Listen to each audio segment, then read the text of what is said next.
Ladies and gentlemen, I'm very excited. This is the first ever WEVO podcast. That's not the name of it, don't worry.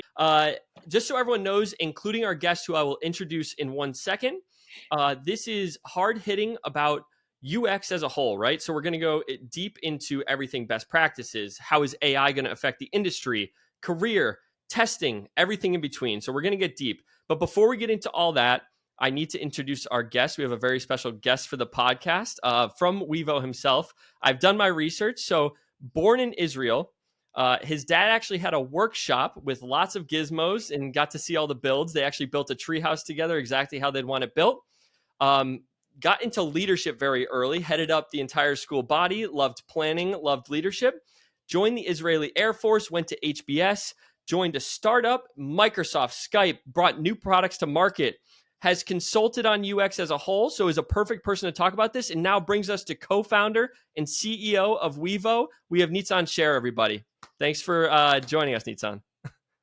Griffin, thank you for having me on board today. As I say, my mother would actually believe everything you just said on that intro.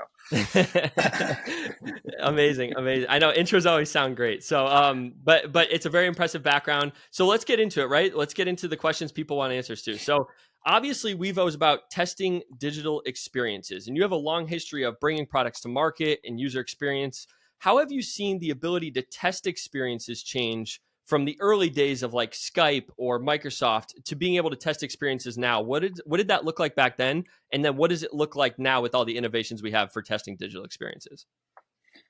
Griffin, thank you for starting with that question. The UX industry, the UX research industry in particular, has truly transformed over the past decade. And I will say, WEVO today and what we do here is a product of how we were doing user research at Skype.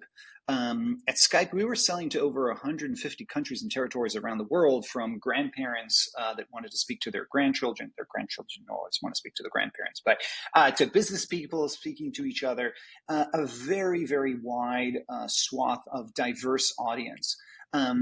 And we were very customer focused, but getting to speak to all of those people was very time consuming.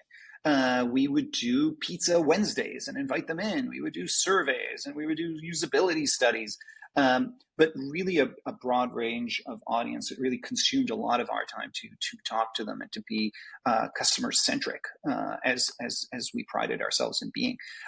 So the idea then started to say, what can we do to reduce the amount of effort invested in user research? So from the days of, I'd say, Gen 1 in-person focus groups, in-person usability studies, this was all the rage in, I'd say, early 2000s, to taking that online, which is what we call Gen 2 of user research, doing basically online usability studies, to a tool that would further and quite dramatically reduce the amount of time required. From, I'd say, those online activities could take anywhere from 10 to 30 hours of effort to conduct. We were looking for a tool that would enable to do it in minutes of effort. Which is why we started off WEVO, to create the Gen 3 of user research tools, dramatically reducing the effort required to conduct user research, so many more people can do it many more times. So do you feel Gen 1 and Gen 2 still have a place in UX right now?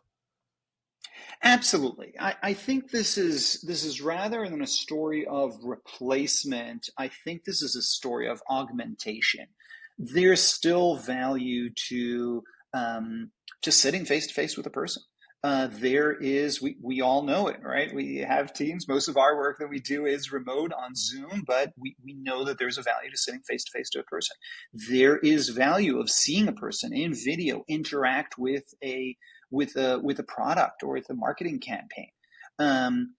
But when you need to get to volume, when you need to do a lot, when you have a lot of output out of your creative team that you want to put to the test and see what users think, rather than relying on the biases of your own team, or relying on a very small sample that may not capture the diversity out there of different users and perspectives, then you need a more robust tool. You need a tool that can scale to 120 people in each study without requiring endless amount of time from the user researcher's perspective. So it's really a story of augmentation and complementing.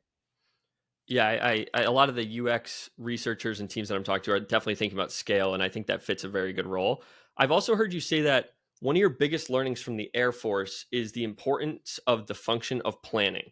And we know that UX and testing these experiences is a lot about planning, right? And I guess the question here is, we live in a world right now where a lot of digital experiences are not being tested. People are going live without testing and doing research on these experiences. Do you think this is a function of not planning enough, or why do you think so many teams are launching experiences without doing any testing? Yeah, Griffin, that's a terrific question. I would venture to say, and this is not a statistically significant number, but I would venture to say the vast majority, probably more than 95% of the experiences that we all engage with online, have not been tested in a robust way. Many of them are predicated on the intuition, the experience, and sometimes the biases of the designers, of the developers that created those experiences. And I don't think it's because they didn't want to test it. I believe most people did the user research 101 or marketing 101, or at the very least read a blog about it, of how important it is to get the voice of the customer into the design process. And how important it is to overcome the biases that we overall have, vastly popularized by Daniel Kahneman in many of his writings, but most recently probably in his book Thinking Fast, Thinking Slow. He described dozens of types of biases that we all suffer from. And without going out to users and seeing how they're responding to the experience, it's really hard for us to understand where they're going to find challenges with it. So I don't think it's a lack of planning. I honestly think that it's mainly the time that is needed and required in order to perform user research, and the fact that in traditional tools, Gen 1 and Gen 2, you need to be a professional user researcher in order to conduct proper user research. So it's really beyond the means, budgetary, personnel, and just time in order to conduct the amount of user research, which is why more than 95% of experiences that we experience on a day-to-day have probably not been robustly tested. I think that makes a lot of sense. And it's really interesting. And I want to dive into Gen 3 a little bit here, right? Because everyone in the world is talking about AI and it's affecting every industry. Can you talk a little bit more about Gen 3 and what role you think AI will play in the UX industry? Yeah, I think Gen 3 is really empowered by AI, basically doing the heavy lifting of the user research and dramatically reducing the amount of time required to do user research while maintaining reliability. And I'd like to split, not to get into too much detail here, but I'd like to split Gen 3 into two waves that we are seeing. The first wave is tools that collect user feedback from users.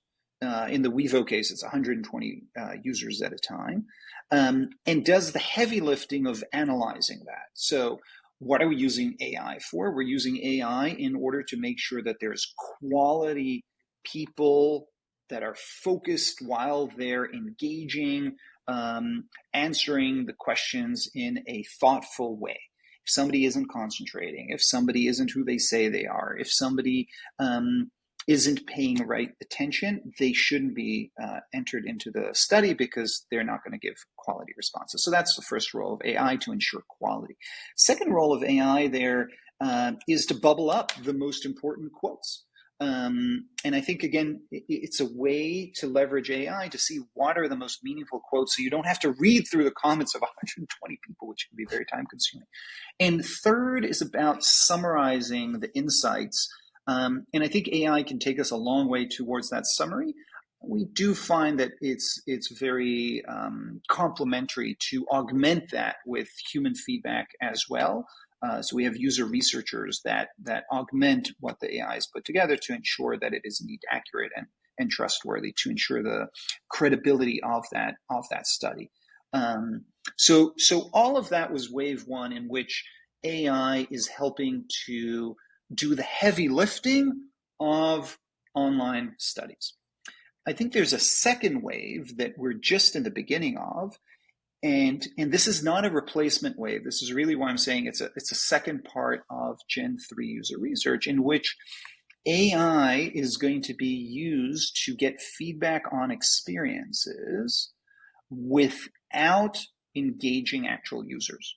So we're asking an LLM model that knows humans to a degree to think what people will like and not like about an experience. Now, should this replace user research? I do not think it should. But there are many times in which a team doesn't have either the budget or the time to conduct a proper user research. And in those cases, when the alternative is, hey, Bob, what do you think about this? Versus asking an LLM, what do you think about this? An LLM that's being fine-tuned and trained specifically for user experience questions, there's a lot of benefits to asking that LLM. And here at WEVO, we've been comparing what 120 people say to what the LLM says, and refining that so it can be super helpful and super insightful, and you get answers in 5 minutes. So again, is it a replacement? No, I think it's an augmentation for the times that you can't afford the time or the budget to do proper user research. That is super interesting. Would love to dive a little bit deeper into that, right? Because you talked about the LLM. One thing I've heard in other industries too with AI and these large language models is that it might lead to a congruity, and it's going to all push to like a standardized version of everything, right? So when you think about user experiences, like part of the beauty of doing user experience and talking to users is you get that real feedback, right? From humans, right? And then the user experience people can have somewhat creativity with how they move forward, and designers are creative people. How do you feel like AI will play a role in too much standardization of user experiences? Or do you feel like maybe that's a good thing because all the user experiences will be pushing to be better and better, even if they are standardized? Right. Griffin, I think that's a fantastic question. So again, I want to talk separately about the two waves here of Gen 3 of user research. The first wave, as we discussed, is based on user feedback, real users, and all the AI is doing over here is doing the heavy lifting to analyze what real people said. And that's the role of AI over there, to do that, summary, quality, things of that nature, but it's of what real humans said. The second wave, as we talked about, is truly doing it only based on AI. What we have found that AI is very powerful, these LLMs are very powerful if trained correctly, to actually pick up the differences of how different personas will respond. And this is key. The same way that in user research, traditional user research, you have to focus and understand who is your target audience, who are your users, and focus on recruiting those people. If you have a product that's aimed at people that live in California, and you're testing them with people that live in a faraway place that are not similar for many reasons, then you're going to get very different results. So similar in the LLMs, you have to tell the LLM what is the persona that you're focused on, and that will give you results that are focused on that specific group. And hence, I believe we're not going to see a monolith of experiences out there, but rather a large degree of personalization, actually, by the user group. We're seeing that in our own tools today as we've launched WEVO Pulse. The system tries to guess based on the experience who it's targeted for, the persona, and propose to you which personas this may be most adequate for. And many of our users are just blown away by that capability, proving the point that LLMs are very good at that sub-segmentation and sub-persona understanding, which is so key to good user research. I'm using the word user research over here, even though I'm referring in the first half, in the first wave, to actual users, Yep. and in the second phase to a simulated user, right? It's not a real user, it's an LLM predicting or assessing what a human needs to be. And we have to keep that in mind as we do this. Yeah, I'm glad you broke down the differences there, right? Of actual real human user research, and it still has a lot of value today. And then this is more supplemental, right? It's not meant to replace. And trust me, I know we're talking about Pulse, and I have a whole segment at the end here that we're going to dive into Pulse. So it's going to be exciting at the end. I'd love to zoom out a little bit real quick because you mentioned at the beginning, not many experiences are tested right now, right? And there's this big push, like your thesis, our thesis here at WEVO is people need to be testing experiences to create better experiences for the end user. Where do you feel like a lot of the user experiences right now are falling short when you go to these different websites of whether it's B2B, B2C, and all these different experiences that you interact with on a daily basis? Yeah. Well, firsthand, I'm the tech support for my mom, and she calls me all the time how to advance through a website or, God forbid, a mobile app. Classic. But actually, a very savvy woman. But for all of us, and this is interesting. It's fairly unique by segment, by individual. There are things that many of us just won't see because our eyes gravitate to a certain image or to a certain color. So we won't see other parts of the website, even if the content is there. There are many times that what we're seeing is that the content needed in order to make the decision doesn't appear on the website. I can think of multiple examples over here, from government agencies to retail decision making. That the owner of the product, the company that created the product, for them it's obvious. They know the industry, they know the product well, but for the decision maker, that information didn't appear there. We saw this a number of times with a number of universities that we work with. We saw this a number of times with financial institutions, that people had basic questions about the product, and the material wasn't there. A lot of it is also, I think most websites are at the level that most of the time you find where to click next, but sometimes people don't see where to click next, or they don't know what's going to happen if I click here, if I click there. There's a myriad of things that are picked up. A lot of it is nuanced, from clarity to to what extent do I understand the text that's written here? I can understand every word maybe, but I don't understand what it's trying to say. To what extent it is valuable and engaging. And overall, we also see, talking of Daniel Kahneman again, system one, system two. Sometimes I have a visceral, most of us, we decide within the first half a second to 5 seconds of hitting a website, we create already our opinions about that website. And those can be either very positive or very negative because of the layout, because of the imagery, because of the font size, the text, and the content that we're seeing there. So there are many, many elements here that come together. It's very hard for any one individual to pick it up. Again, why we ask users. Yep, absolutely. Yeah, and I find myself having emotional responses to experiences all the time, screaming at my phone. I ordered a DoorDash order to the wrong location the other day and didn't get dinner. And that's due to me not understanding how to use it. It could be my own intelligence and not figuring it out, or it could be this happens to other users too, and they should be testing that experience with users or with AI. So totally understand. You mentioned government agencies, and it's funny you say that because now we get to go into the segment to end the podcast. It's called Finger on the Pulse. We're going to see if you have your finger on the pulse of the Massachusetts Registry of Motor Vehicles. So just so the audience knows, me and Nitzan are based in Massachusetts. So Department of Motor Vehicles, Registry of Motor Vehicles. I have it pulled up here. I've already put it into WEVO Pulse as well. You're going to take a quick look at it. We're going to look at it together. Tell me if anything pops out to you, and then we're going to see how you compare with the AI with a very, very quick analysis. So you ready for this? I love it. Go for it. Let's do it. Let's do it. Just as you're doing that, Griffin, I just want to say it is never, I don't believe that it's ever the user's fault. It is always the company that created that experience, the designer, the developer, the product manager.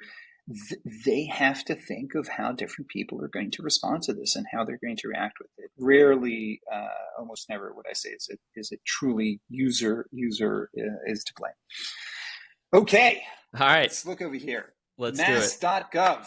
Mass.gov. Yes. So, and I know we don't have that much time, so I'm just going to very kind of slow scroll through the website. Just call out anything you think that, okay, this looks awesome. This doesn't look good. We know what Pulse calls out with the key findings and the different findings in terms of user experience. It has some likes and some dislikes. So just call out some things that you think, oh, this looks like it would be a good experience. This doesn't look too good. And it doesn't need to hit the nail on the head, but I thought it would be interesting to just compare human expert of UX versus the AI. Mm-hmm. So first off, like the image, it gives a feel of the Registry of Motor Vehicles. I understand where I'm at very, very clearly.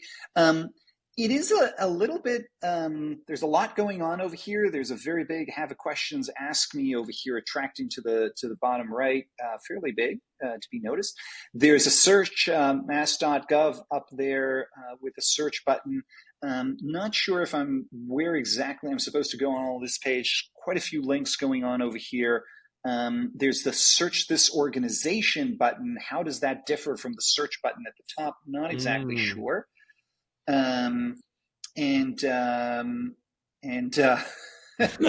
over 40 transactions, I don't know if that helps me that much to understand how many transactions I can do. I'm looking for a very specific thing, and I don't know which page you chose over here, but the Work and Family Mobility Act is rarely do I come to the RMV to view specific acts of government. I want things to be done.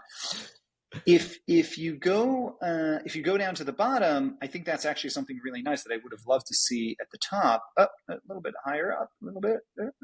Up, stop.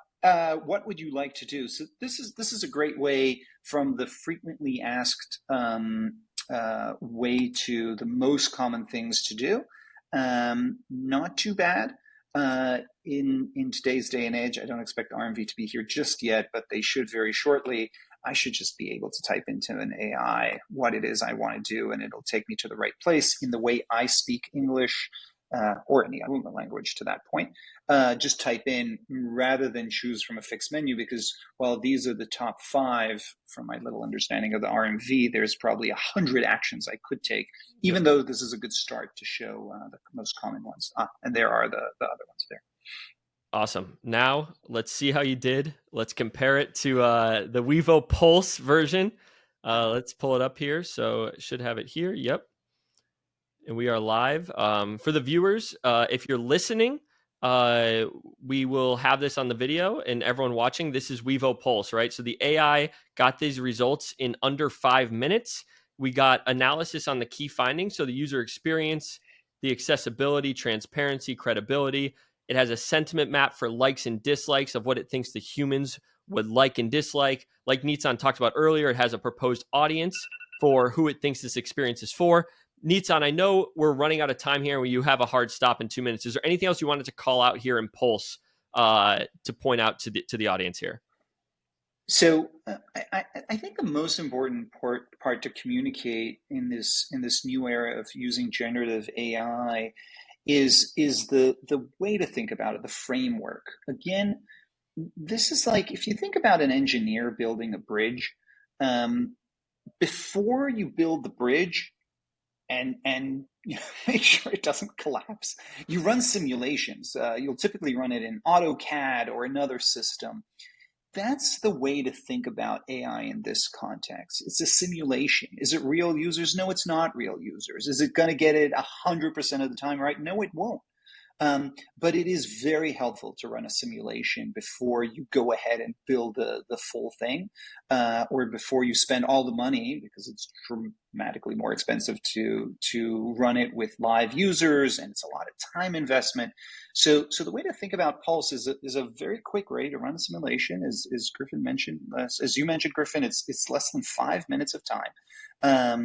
And you can get very quickly to an understanding, what are the things that are great about this? What are the room for improvement? The sentiment map over there, very powerful tool, Griffin. You can click it there just to show where are the areas that the system believes users are going to like and the areas it believes the systems won't like. There's a great opportunity here to chat and ask additional questions about it. And finally, here are a few proposed questions on what can I do to make it better.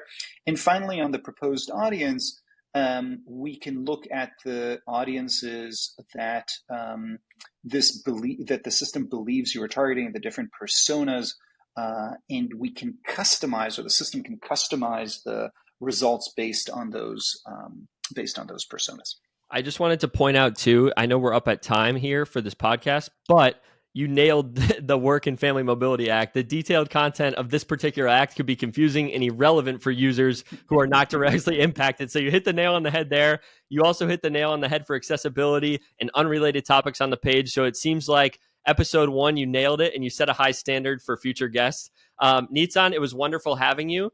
Everyone leave a 5-star review because Nitzan is my boss and otherwise I may get fired. So this was a great podcast. Nitzan, any final words before we log off here? Griffin, thank you for having me today.